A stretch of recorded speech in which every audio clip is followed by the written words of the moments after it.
नमस्कार मित्रांनो, स्वागत आहे. आज आपण चर्चा करणार आहोत सध्या देशभरात चर्चेत असलेल्या सोन्याच्या भावातील घसरणीबद्दल. मागील काही दिवसांपासून सोन्याचे दर कमी होत असल्याची बातमी बाजारात गाजत आहे. 24 कॅरेट सोन्याचा दर 10 ग्रामसाठी स्वस्त झाल्याने दागिने घेऊ इच्छिणाऱ्या ग्राहकांमध्ये आनंदाचं वातावरण आहे. पण ही किंमत किती कमी झालीये? ही घसरण नेमकी का झाली? आणि पुढील काही दिवसात सोन्याचा भाव कुठल्या दिशेने जाईल? हे सगळं आपण या व्हिडिओमध्ये सविस्तर पाहणार आहोत. सोनं हे आपल्या देशात केवळ दागिन्यांपुरतं मर्यादित नाही, तर ते संपत्तीचं आणि गुंतवणुकीचं एक महत्त्वाचं साधन आहे. लग्न समारंभ, उत्सव आणि धार्मिक विधी यांमध्ये सोन्याला विशेष स्थान असतं. त्यामुळे सोन्याचा दर वाढला किंवा घसरला तर त्याचा थेट परिणाम लाखो कुटुंबांवर होतो. सोन्याचा दर ठरवताना आंतरराष्ट्रीय बाजारातील किंमत, डॉलर रुपया विनिमय दर, आयात शुल्क, महागाई, केंद्रीय बँकांचे व्याजदर यांसारख्या घटकांचा मोठा प्रभाव असतो. त्यामुळेच कधी सोन्याचे दर आकाशाला भिडतात तर कधी अचानक घसरतात.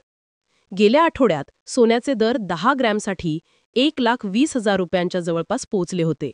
मात्र सध्या 10 ग्रॅम 24 कॅरेट सोनं सुमारे 1,13,500 रुपयांपर्यंत घसरले आहे.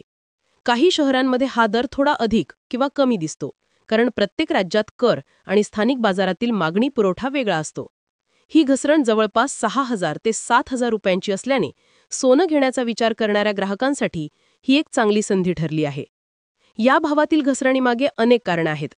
आंतरराष्ट्रीय बाजारात डॉलर मजबूत झाल्यामुळे सोन्याच्या दरांवर दबाव आला. याशिवाय गुंतवणूकदारांनी सोन्यापासून पैसा काढून शेअर बाजारात वळवला. जागतिक पातळीवर व्याजदर वाढल्यानेही सोन्याची मागणी काहीशी कमी झाली. याचा थेट परिणाम भारतीय बाजारावर झाला आणि दर कमी झाले. ग्राहकांच्या दृष्टिकोनातून पाहिलं तर हा काळ खरेदीसाठी फायदेशीर ठरू शकतो. लग्न समारंभाचा हंगाम सुरू असल्याने दागिन्यांच्या खरेदीला चालना मिळेल अशी अपेक्षा आहे. मात्र लक्षात ठेवा, सोन्याची खरेदी करताना नेहमी हॉलमार्क असलेले दागिने घ्यावेत आणि मेकिंग चार्जेसची नीट चौकशी करावी. विश्लेषक सांगतात की सोन्याचे दर दीर्घकाळात पुन्हा वाढू शकतात. जागतिक अर्थव्यवस्थेतील अस्थिरता, डॉलरमध्ये चढ-उतार, तेलाच्या किमती आणि भूराजकीय तणाव यांमुळे सोन्याची किंमत पुन्हा वर जाऊ शकते. त्यामुळे ज्यांनी दीर्घकालीन गुंतवणुकीसाठी सोनं घेतलं आहे त्यांनी घाईने विक्री करू नये. चला आता आपण एक साधं उदाहरण घेऊया.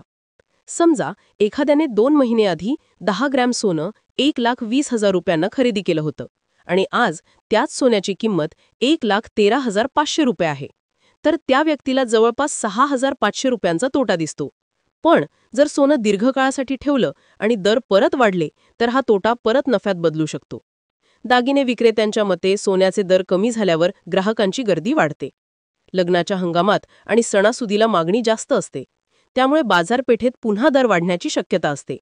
त्यामुळे खरेदीदारांनी योग्य वेळ साधून खरेदी करण्याचा विचार करावा. भविष्यातील सोन्याच्या दराबाबत अनेक तज्ज्ञ वेगवेगळी भाकितं करत आहेत. काहींच्या मते दर आणखी कमी होऊ शकतात, तर काही म्हणतात की डिसेंबरपर्यंत किंमत पुन्हा वाढू शकते. त्यामुळे दररोजच्या भावावर लक्ष ठेवणं गरजेचं आहे. शेवटी मित्रांनो, सोनं खरेदी करायचं असेल तर केवळ भाव कमी झाल्यामुळे उतावळेपणाने निर्णय घेऊ नका. आपली गरज, बजेट आणि भविष्यातील योजना लक्षात घेऊनच खरेदी करा. हा व्हिडिओ केवळ माहिती देण्यासाठी आहे, गुंतवणुकीसाठी कोणताही सल्ला नाही. जर हा व्हिडिओ तुम्हाला उपयुक्त वाटला असेल तर लाईक करा, शेअर करा आणि आपल्या मित्रांसोबत ही माहिती पोचवा. नवीन अपडेटसाठी आमच्या चॅनलला सबस्क्राईब करायला विसरू नका. तुमचे प्रश्न कमेंटमध्ये लिहा. आम्ही त्याची उत्तरे नक्की देऊ. धन्यवाद.